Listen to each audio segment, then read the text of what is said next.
Being part of a family foundation brings with it a lot of responsibility, but a lot of joy.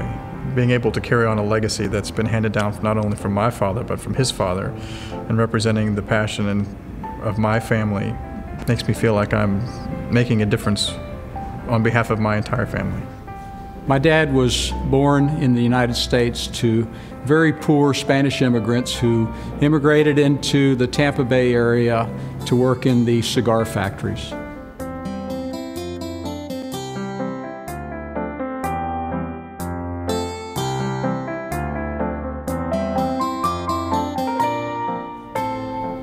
My dad grew up working hard, always pursuing the American dream. And through the years, he was fortunate enough to develop a trucking business that became one of the largest bulk transporters of petroleum products and dry materials. It was called Red Wing Carriers. But I watched my dad, who worked 7 days a week, every day of his life, to pursue his dreams. And he accomplished his dreams. He was financially very successful. And when he did that, having the sensitivity of knowing how difficult it is to grow up economically deprived, he began to give back through various organizations in the Tampa area that supported children, and especially the Florida Sheriff's Boys Ranch, within its efforts, really took in young people so they could have a good opportunity as my dad had. In the early 60s, he formed the C.E. Mendez Foundation to use as a funding vehicle to support these various charitable organizations.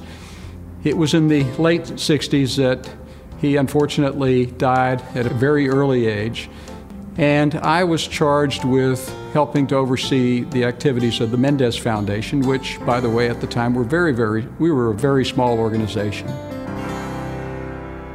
As a teenager, college student, in the 60s, I watched some very, very dramatic changes occur in our country.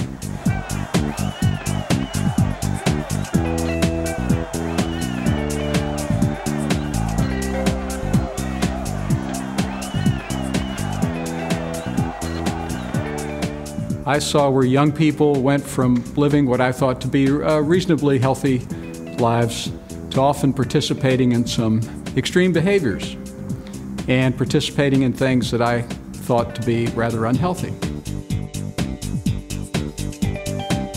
With our foundation, I wanted to do something that was much more proactive.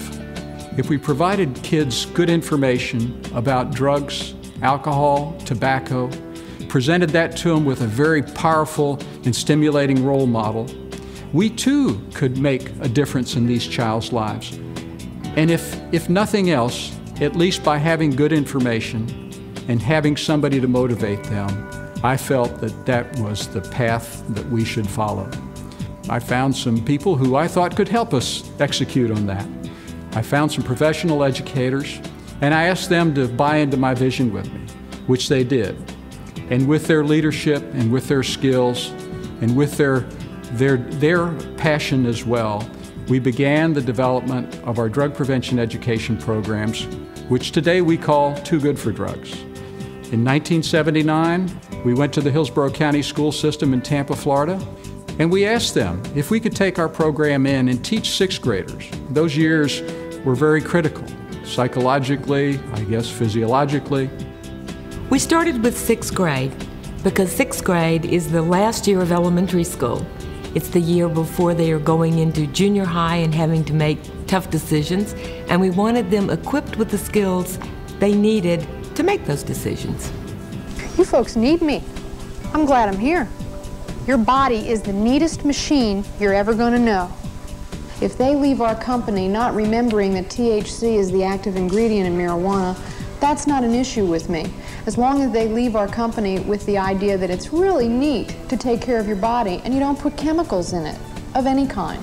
We piloted the program in 1980 with 4,500 students in 30 Hillsborough County schools.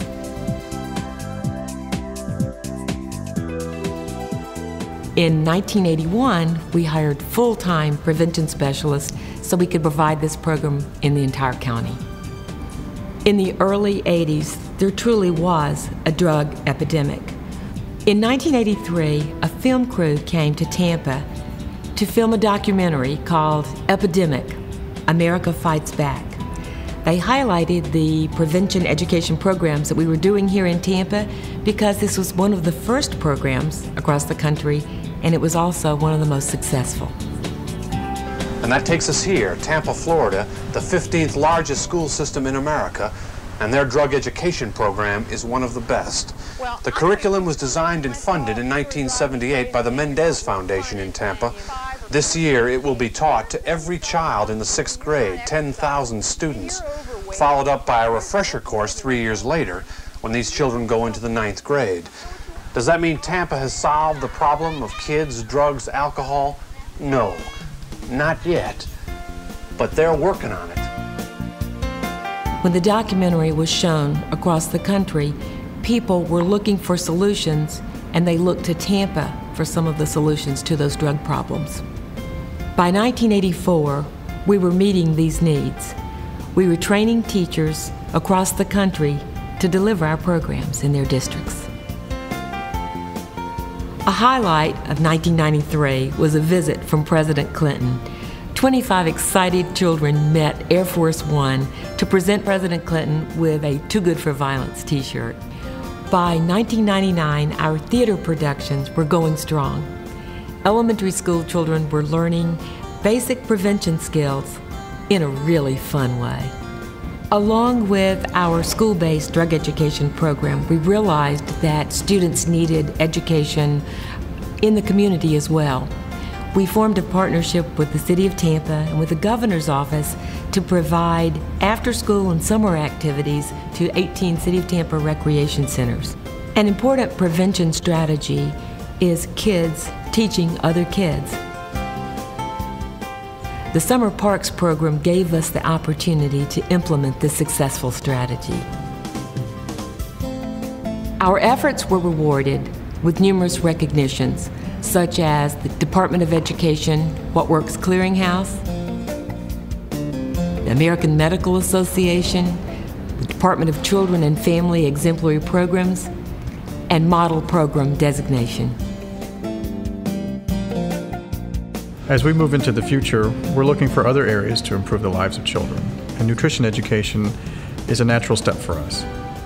We believe by introducing kids to the origins of food as a prevention strategy, teaching about where food comes from and what it is, they'll embrace it and they'll understand how eating whole, natural foods can fuel their future and help them become happy and healthy and strong.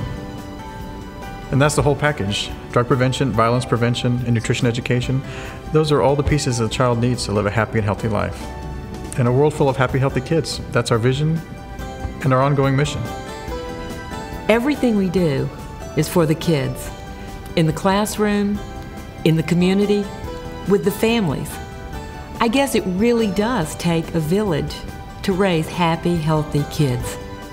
I'm really proud of the fact that for the last 30 years, over 3,000 or more school systems throughout the country have selected our programs, the programs that the wonderful people at the Mendez Foundation have created through hard work, good research, solid evaluation, and of course, fabulous principals.